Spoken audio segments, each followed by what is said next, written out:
Hello అండి, నేను మీ జానుని. Welcomes to Jani's kitchen. ఇవాల్టి ఎమ్మి నోరూరించే రెసిపీ ఫిష్ ఫ్రై. చాలా సింపుల్గా ఎంతో టేస్టీగా ఇలా ఫిష్ ఫ్రైని ట్రై చేయండి. తిన్నా కొద్దీ ఇంకా తినాలనిపిస్తుంది. ఈ ఫిష్ ఫ్రై చేయడానికి ఆయిల్ కూడా తక్కువగా పడుతుంది. అలాగే ఎంతో టేస్టీగా తొందరగా ఈ ఫిష్ ఫ్రైని చేసేయచ్చు. మరి ఎమ్మి ఈ ఫిష్ ఫ్రైని ఎలా చేయాలో ఆ ప్రాసెస్ ఏంటో చూసేద్దాం. దీని తయారీ విధానం చూసే ముందు మన ఛానల్ సబ్స్క్రైబ్ చేయడం మాత్రం మర్చిపోవద్దు. ఇక్కడ నేను కడిగి పెట్టుకున్న 6 చేప ముక్కలను తీసుకున్నాను. ఫిష్ ఫ్రైకి ఈ విధంగా రౌండ్ ముక్కలనే తీసుకోండి. ఇప్పుడు చేప ముక్కలు మ్యాగ్నేట్ చేసుకుందాం. 1/2 టేబుల్ స్పూన్ పసుపు, 2 టేబుల్ స్పూన్ల కారం, 1 table spoon salt, 1 table spoon oil వేసుకోండి. ఇవన్నీ వేసుకుని ముక్కలకు బాగా పట్టేలా కలుపుకోండి.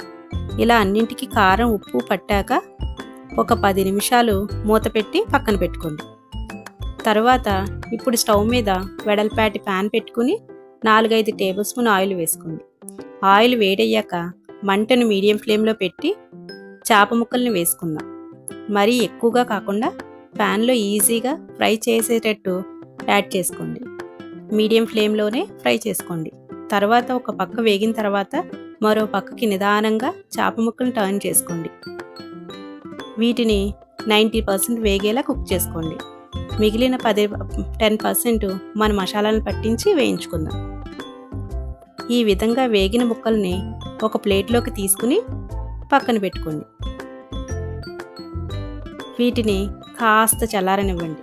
కొంచెం చల్లారాక వీటిని ఒక బౌల్లోకి తీసుకుని కొంచెం పసుపు, 2 టేబుల్ స్పూన్ల కారం, 1 టేబుల్ స్పూన్ అల్లం వెల్లుల్లి పేస్ట్,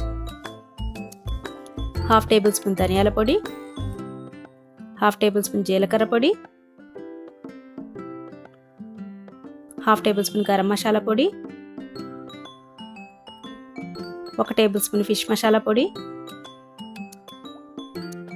రుచికి సరిపడినంత సాల్ట్, 2 టేబుల్ స్పూన్ల ఆయిల్, కొంచెం కరివేపాకు, 5-6 మధ్యలో చీరుకున్న పచ్చిమిర్చి వేసుకోండి.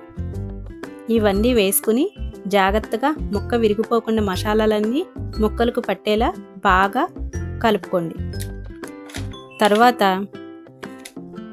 ముక్కలు వేయించుకున్న ప్యాన్లోనే మసాలా పట్టించిన చేప ముక్కల్ని ఒక్కొక్కటిగా వేసుకోండి.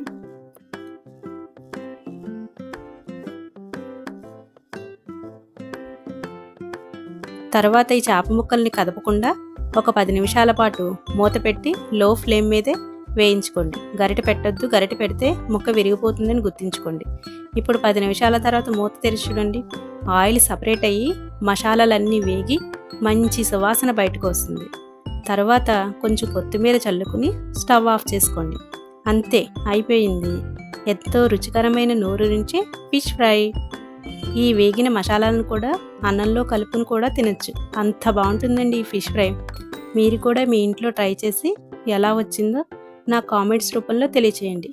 మీకు గనక ఈ వీడియో నచ్చినట్లయితే ప్లీజ్ లైక్ చేసి సబ్స్క్రైబ్ చేసుకోండి. Thank you for watching this video అండి.